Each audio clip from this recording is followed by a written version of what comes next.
bataye kuaranjia tataku kiunu pengine banafungata kwa mukulu hapa. Sasa wanasema bibi mwenye kona roho mzuri anapita mwanamke mwenye anaweza funga mayaka. Otrema anasema bibi ya roho mzuri anapita bibi mwenye anaweza vala bazeri chesi pere, anaweza tia kitu yenye tongeza valeri yake. Malisia trate yetu. Mobali na ye atia kamotema epai na ye. Banasema bibi ya roho mzuri bwana yake anatia roho yake juu yake. Haleluya.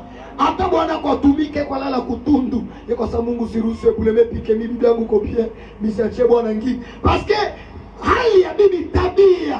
Hata bwana kivoyaje ataweza fanya hii semene mbali na bibi. Paske comportement tabia yake kwa mzuri malisia papa likepa.